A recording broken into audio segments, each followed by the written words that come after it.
तो बोला नहीं नहीं, रास्ता तो बहुत सुंदर है, डरने की कोई बात नहीं, आराम से आओ। साथी पर भरोसा करके चल पड़े। जैसे ही आगे चले तो दूसरा हुआ दम। अरे फिर आवाज भई, रास्ता ठीक तो है। दूसरे ने कहा इस दुष्ट ने हमको नहीं बताया तो हम किसी को क्यों बताए। हाँ बहुत बढ़िया रास्ता है, चले आओ। परिणाम यह हुआ कि लाइन में जितने थे सब धमाधम होते चले गए। अंधा यथांधई रूपनीयमाना बाची सतंत्या मुर्दाम निबद्धा। पिताजी इसी प्रकार ये सारा संसार अंध परंपरा से गिर रहा है, संसार के गर्त में। जीवन भर तमाम घर गृहस्थी का क्लेश भोगने के बाद भी कोई अपनी संतान को उससे बचाने का प्रयत्न करता है क्या? उसी नौनते लकड़ी के गोरख धंधे में हर अपनी संतान को हर व्यक्ति झोंकता जा रहा है। इस संसार चक्रव्यूह से बचाने का कोई प्रयत्न नहीं करता, सब अंध परंपरा से गिर रहे हैं। इसलिए वो भाग्यशाली है जिसकी मति रति चरण प्रभु के चरण कमलों में हो। अब तो हिरण्यकश्यपु के क्रोध का पारावार नहीं रहा। अरे असुरवीरो, मैं समझ गया इस दुष्ट बालक में नारायण भक्ति का भयंकर रोग लग चुका है, और ये रोग बहुत खतरनाक है, संक्रामक बीमारी है, छूत की बीमारी है, एक एक से फैल जाती है। नगर ग्रामों में कोई एक सच्चा भक्त वैष्णव संत कोई पैदा हो जाए तो देखते देखते तिलकधारी, कंठीधारी, मालाधारी, झांझ मजीरा वाले हजारों नाचते नजर आने लगते हैं। इसलिए अब तक तो ये प्रहलाद अकेला है, ऐसा ना हो कि इसे देख देख करके और बीमार पैदा हो जाए। और रोग जब ऐसा लगे कि ये ठीक नहीं हो सकता तो उपाय फिर ये कहिए कि उस रोगी को ही ठिकाने लगाना, ताकि और तो रोगी न बने। अरे हमारा शरीर हमको कितना प्यारा लगता है, पर इसी हाथ में कोई इतना घातक रोग हो जाए कि डॉक्टर साहब कहें कटवा दो, नहीं तो रोग का पूरा प्रभाव शरीर में फैल जाएगा। तो अन्य शरीर की रक्षा के लिए हाथ कटवाना पड़ता है कि नहीं? छिंद्यात् तदंगम यदुदात्मनो हितम शेषम सुखम जीवत यद विवर्जना। तो जैसे हम प्यारे अंग को भी कटवा ही देते हैं अन्य शरीर की सुरक्षा को ध्यान में रखते हुए, ऐसे ही प्रहलाद मेरा अंग है, मेरा पुत्र है, पर रोग बहुत खतरनाक लग गया है इसको, इसलिए ठिकाने लगा दो। अनेक असुर टूट पड़े प्रहलाद जी के ऊपर, उठा करके ले गए।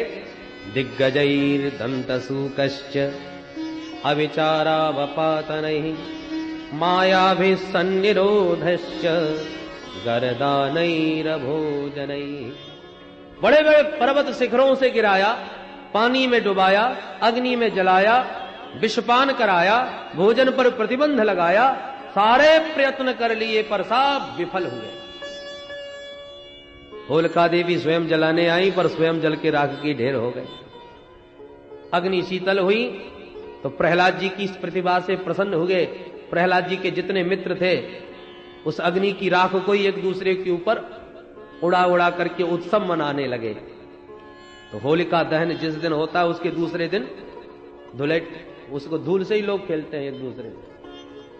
परंतु कुछ हिरण्यकश्यपु के भी समर्थक लोग थे, वो उठा उठा के नालियों में पटकने लगे। तो दोनों ही प्रकार के दृश्य देखने को मिलते हैं होली में। कुछ उठा उठा करके कीचड़ और मलमूत्र में गिराते रहते हैं, और जो प्रहलाद जी के प्रिय सखाजन होते हैं वो एक दूसरे को गुलाल लगाते हैं, तिलक उत्सव मनाते हैं, एक दूसरे के गले मिलते हैं।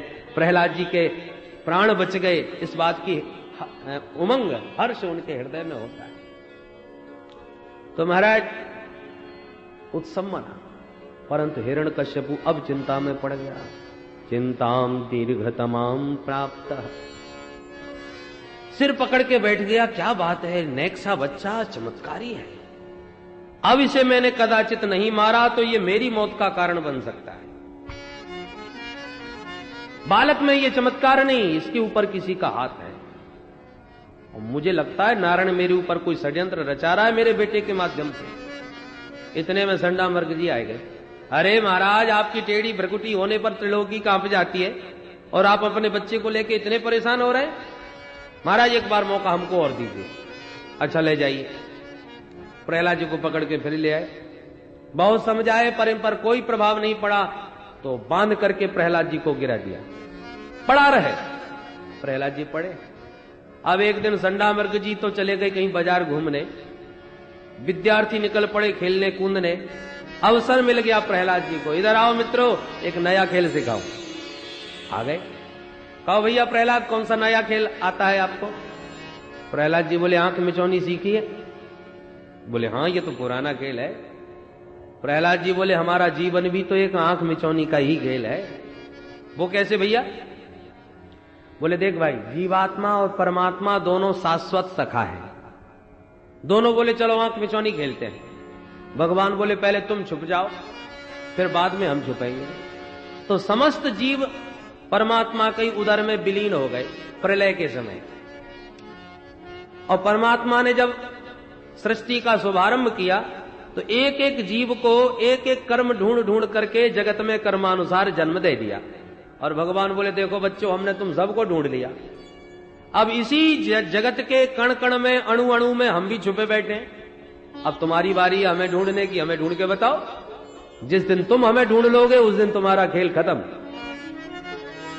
और जब तक उस जगत में छुपे जगदीश्वर को जान नहीं लेंगे तब तक ये जन्म मरण का खेल खत्म होने वाला नहीं है, चलता ही रहेगा। बड़ा लंबा खेल है। इसलिए वेद भगवान कहते हैं तमेव विदित्वा मृत्युमेति नान्यः अन्था विद्यते यनाय। उस परमात्मा को जाने बिना जन्म मरण रूपी इस भयंकर पीड़ा से बचने का और कोई दूसरा रास्ता नहीं। प्रहलाद जी कहते हैं इसलिए मित्रों, बुद्धिमान वही है जो कुमारावस्था से होश संभालते ही जगत में छुपे जगदीश्वर को जानने में जुट जाए। कौमार आचरेत प्राज्ञो धर्मान भागवतानिह दुर्लभम मानुषं जन्म तदप्य ध्रुवमर्थदम। मित्रों, उस परमात्मा को इस मनुष्य शरीर से ही जानना संभव है और शरीर उसको जानने में समर्थ नहीं। इसलिए जानो। एक विद्यार्थी बोला, अब देखो गुरुजी तो है नहीं, तो जब विद्यालय में गुरुजी नहीं होते ना तो विद्यार्थी स्वतंत्र हो जाते हैं। और कभी कभी एक मेधावी छात्र को ही पढ़ाने का दायित्व दे दिया जाता है, आज तुम पढ़ाओ। तो छात्र जो प्रमुख है, बुद्धिमान है, वही अपने साथियों को पढ़ाने लगता है। तो आज प्रहलाद जी खुद अपने साथियों को पढ़ा रहे हैं। तो जब अपना मित्र कोई पढ़ावे तो उससे प्रश्न करने में कोई संकोच नहीं होता, गुरुजी से तो पूछने में डर लगता है। तो आज सारे विद्यार्थी खुल के प्रश्न कर रहे हैं प्रहलाद जी से, और प्रहलाद जी सबका समाधान करते हुए अध्ययन करा रहे हैं। एक विद्यार्थी बोला, प्रहलाद हमने तो सुना है कि ये उम्र कमाने की है, पहले तो खूब कमाओ, रुपया पैसा धन वैभव भोग सामग्री, और भजन पूजन करना ये सब बुढ़ों का काम है। प्रहलाद जी बोले सुनो मित्रों, जीवन में सुख और जो दुख हैं वो दैवाधीन है, प्रारब्धानुसार। जितना प्रारब्ध में लिखा है उतना सुनिश्चित रूप से प्राप्त होगा। उसके लिए तुम चाहे जितना उद्यम करो या मत करो। दुखी होने के लिए तुम कभी प्रयत्न करते हो क्या?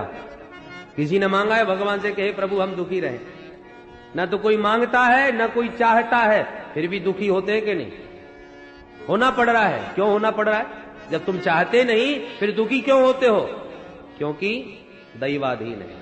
हमारे प्रारब्ध में यदि दुख लिखा है तो हम ना भी चाहें तो भी मिलेगा।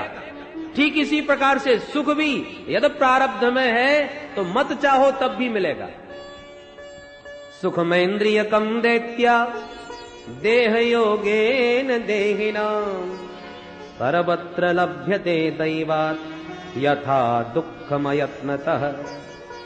दुख का कोई प्रयत्न नहीं किया फिर भी दुखी हुए, ऐसे सुख का भी प्रयत्न न करो। यदि प्रारब्ध में है तो घर बैठे हो जाओगे। कई लोग दिन रात मेहनत कर रहे हैं, पसीना बहा रहे हैं, फिर भी कुछ नहीं पा रहे। और एक वो है जिनको कुछ नहीं करना पड़ रहा, फिर भी प्रारब्ध जब जागृत होता है तो धन की बरसात होने लग जाती है। तो सर्वत्र लभ्यते दैवात्। जंगल में भी जाके बैठ जाओगे तब भी तुम्हारा प्रारब्ध तुम्हारी भोग सामग्री को वहीं पहुंचा देगा।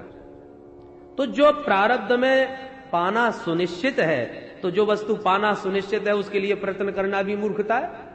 अरे प्रयत्न उसके लिए किया जाता है जो अनुपलब्ध हो। सुख और दुख तो प्रारब्धानुसार पाना निश्चित है। तो प्रयत्न काय के लिए के प्रयत्न किया जाता है आत्म कल्याण के लिए। रही बात बुढ़ापे की, तुम लोग कहते हो कि बुढ़ापे में भजन करो। अरे मित्रों, पहले तो ये बताओ तुम अपनी आयु कितनी समझते हो? बोले 100 साल। प्रहलाद जी ने कहा कोई गारंटी कार्ड है तुम्हारे पास कि 100 साल तक जिंदा रहोगे? बोले वो तो नहीं। प्रहलाद जी बोले फिर भी हम मान लेते हैं तुम 100 साल वाल की उम्र के हो। तो रात्रि में तो खर्राटे बजा के सोने में ही समय गंवाया कि नहीं? बोले हाँ। तो इसका मतलब 50 साल गए सोने में। 50 वर्ष तुम्हारे सोने में समाप्त, अब बचे 50। सो प्रारंभ के 20 वर्ष तुमने खेलने कूदने में मौज मस्ती में उड़ा दिए, अब बचे 30। तो 30 में से 80 के बाद के जो 20 वर्ष हैं उन्हें हिसाब से पहले ही निकाल देना चाहिए, क्योंकि उस अवस्था में पहुंचने के बाद तुम चाहोगे भी कुछ उपासना कर लें, साधना कर लें, तो शरीर ही काम नहीं करेगा।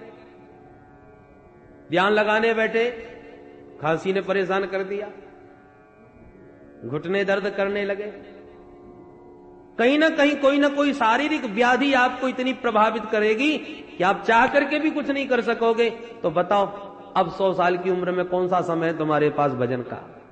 जिंदगी जब तक रहेगी फुर्सत न होगी काम से, कुछ समय ऐसा निकालो प्रेम कर लो राम से। 10 वर्ष जो युवावस्था के बचते भी हैं तो कथम प्रियाया अनुकंपिताया संगम रहस्यम रुचिरांश्य मंत्रान।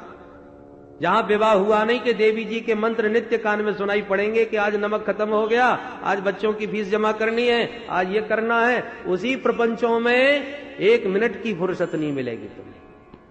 युवावस्था में मित्रों धन की तृष्णा इतनी बलवती हो जाती है, क्या एक चोर नहीं जानता कि पकड़ा गया तो क्या दुर्दशा होगी?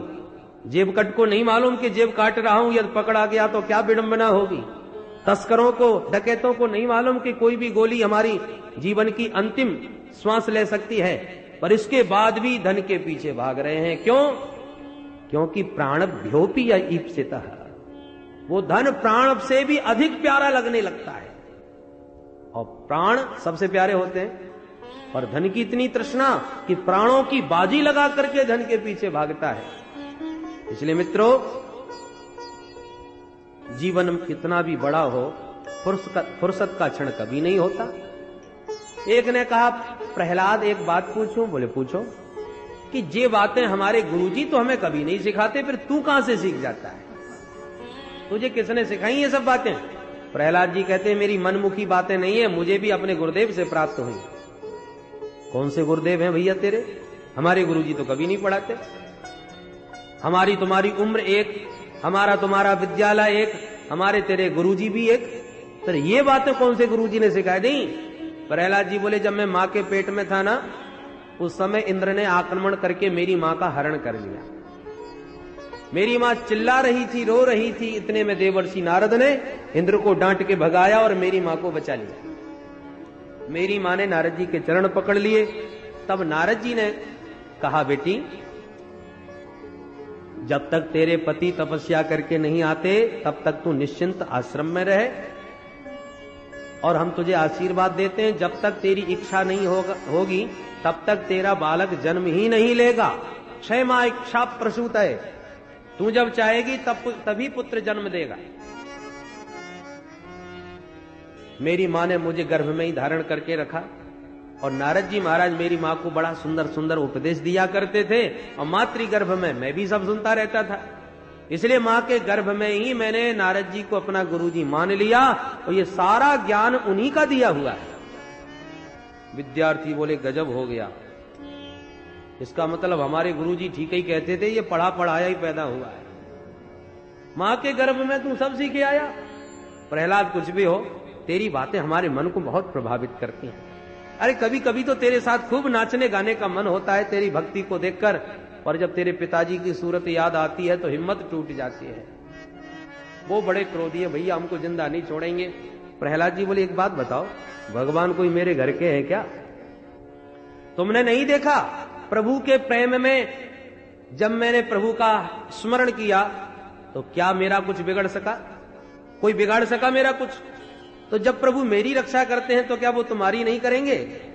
अरे मित्रों, देवो सुरो मनुष्यो वा यक्षो गंधर्व एव च भजन मुकुंद चरणम स्वस्तिमान् स्याद् यथा वयम्।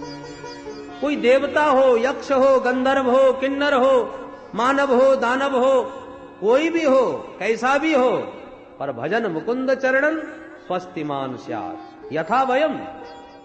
जैसे प्रभु ने मुझे दैत्य कुल में उत्पन्न प्रहलाद पर अनुग्रह किया, ऐसी भगवान का जो भजन करे, हरि को भजे सो हरि को होई, वो भगवान का हो जाता है, भगवान उसकी रक्षा करते हैं।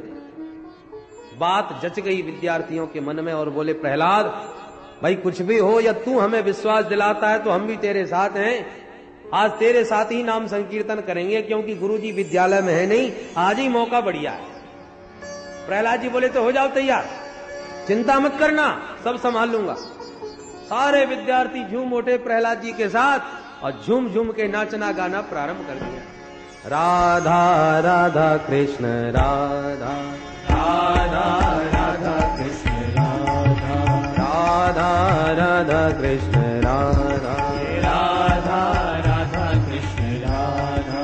गोविंद गोविंद गोपाला मुरली मनोहर नंद लाला, गोविंद गोविंद गोपाला मुरली मनोहर नंद लाला, गोविंद गोविंद गोपाला मुरली मनोहर नंद लाला, गोविंद गोविंद गोपाला मुरली मनोहर नंद लाला, गोविंद गोविंद गोपाला मुरली मनोहर नंद लाला, गोविंद गोविंद गोपाला मुरली मनोहर नंद लाला, गोविंद गोविंद गोपाला जय मुरली मनोहर नंद लाला, गोविंद गोविंद गोपाला जय मुरली मनोहर नंद लाला, गोविंद गोविंद गोपाला मुरली मनोहर नंद लाला, गोविंद गोविंद गोपाला मुरली मनोहर नंद लाला, गोविंद गोविंद गोपाला मुरली मनोहर नंद लाला, गोविंद गोविंद गोपाला मुरली मनोहर नंद लाला।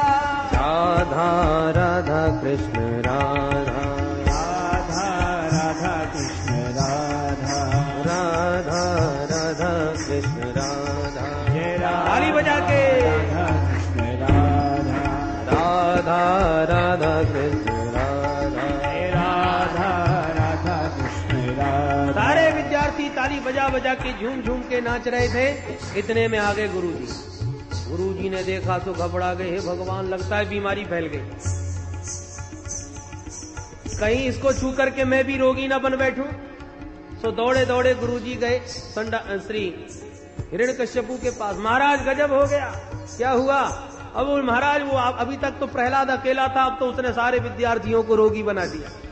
आप चल के अपनी आंखों से देखी। सुनते ही आंखें लाल हो गई। कोपावेश चलत गात्र पुत्रम हंतुम मनोदधे। कोप के कारण शरीर कांपने लगा। मैं आज अपने पुत्र को मार ही डालूंगा, ऐसा संकल्प लेके गदा उठा के चल पड़ा। और जो विद्यालय में जाकर के देखा, होश उड़ गए। और किसी विद्यार्थियों को होश नहीं, वो अपनी मस्ती में नाच रहे हैं और गा रहे हैं। गोविंद मेरो है, गोपाल मेरो है, गोविंद मेरो है, गोपाल मेरो है, गोविंद मेरो है, गोपाल मेरो है, गोविंद मेरो है, गोपाल मेरो है। श्री बांके बिहारी नंदलाल मेरो है, श्री बांके बिहारी नंदलाल मेरो है, श्री बांके बिहारी नंदलाल मेरो है, श्री बांके बिहारी नंदलाल मेरो है, श्री बांके बिहारी नंदलाल मेरो है, श्री बांके बिहारी नंदलाल मेरो है, श्री बांके बिहारी नंदलाल मेरो है, श्री बांके बिहारी नंदलाल मेरो है, श्री बांके बिहारी नंदलाल मेरो है, श्री बांके बिहारी नंदलाल मेरो है, श्री बांके बिहारी नंदलाल मेरो है, श्री बांके बिहारी नंदलाल मेरो है। गोविंद मेरो है, गोपाल मेरो है, गोविंद मेरो है, गोपाल मेरो है, गोविंद मेरो है,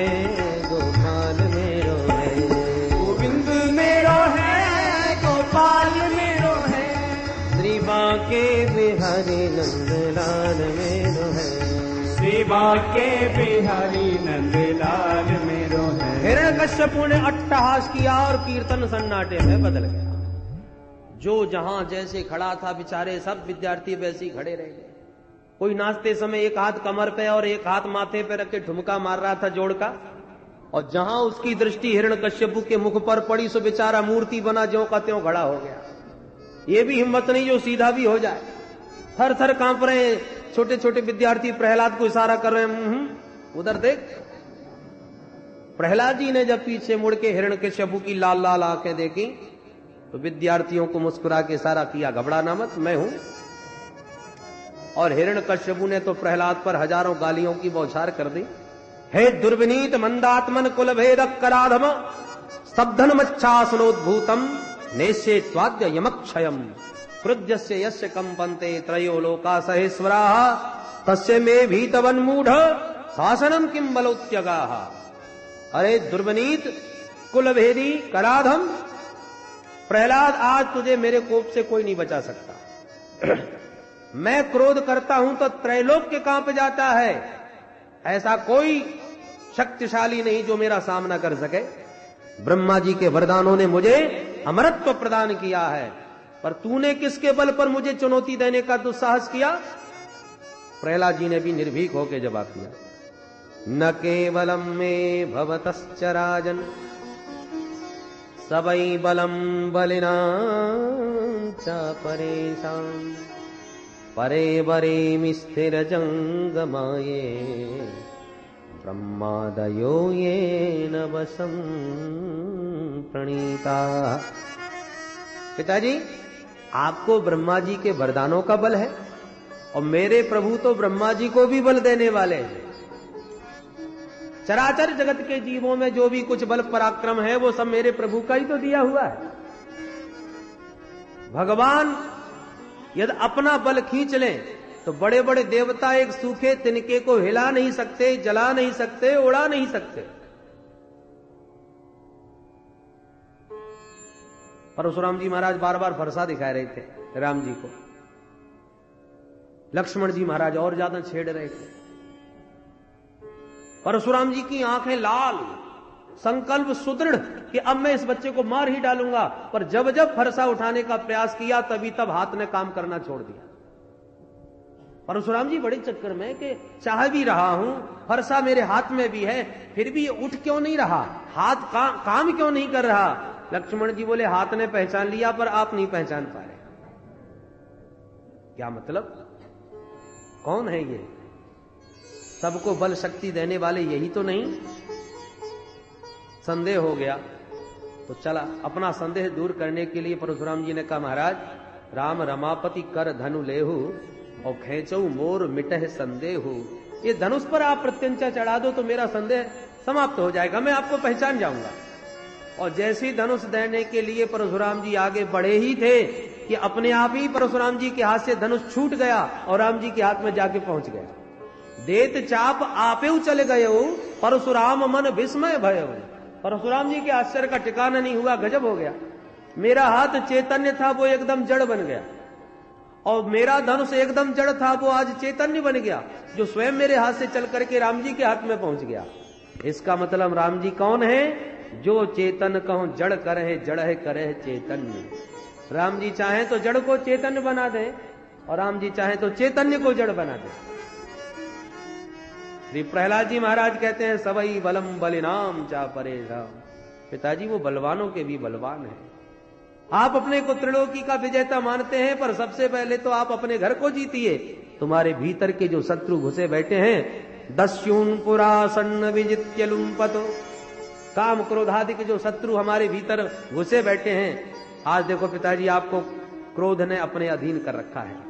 आपका शरीर क्रोध के अधीन होकर कांप रहा है। पहले इन शत्रुओं को जीत लीजिए, तब आप विजेता कहलाएंगे। परंतु क्रोध में बुद्धि क्षीण हो जाती है। क्रोधात भवति संभोह, संभोहात स्मृति विभ्रम, स्मृति भ्रंशात बुद्धिनाशः, बुद्धिनाशात प्रणश्यति।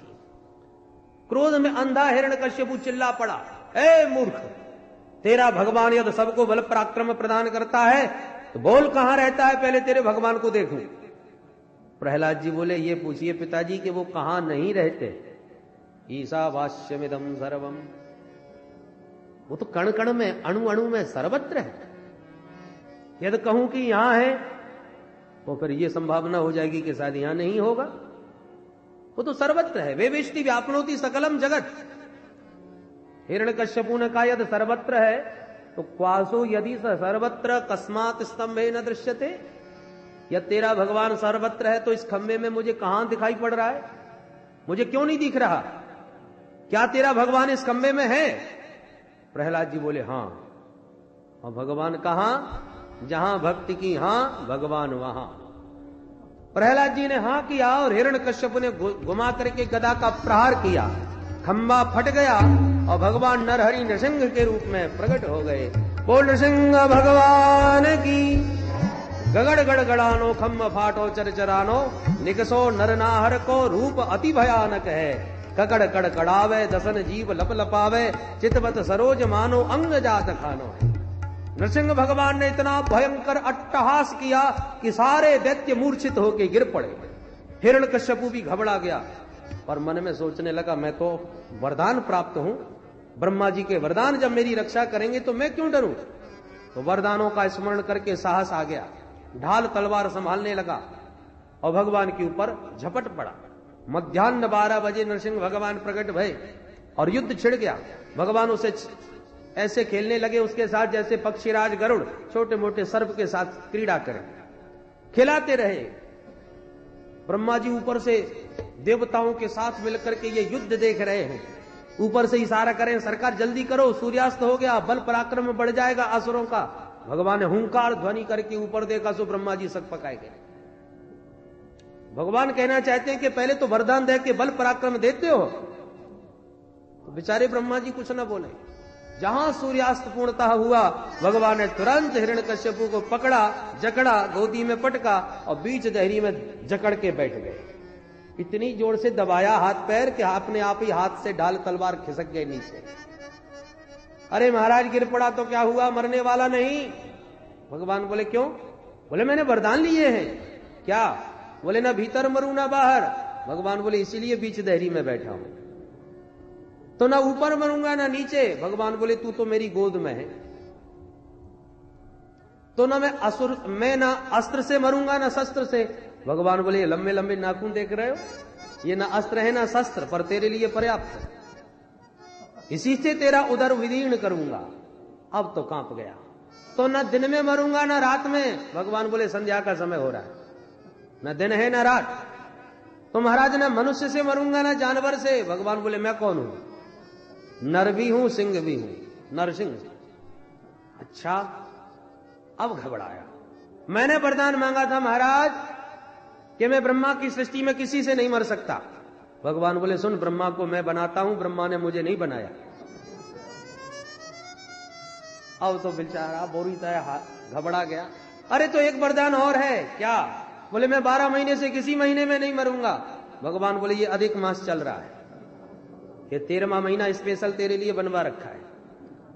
सत्यम विधातुम निज भृत्य भाषितम व्याप्तिम च भूते स्वखिलेषु चात्मनः अदृश्यतात्यद्भुत रूप मुद्वहन स्तंभे सभायाम न मृगम न मानुषम।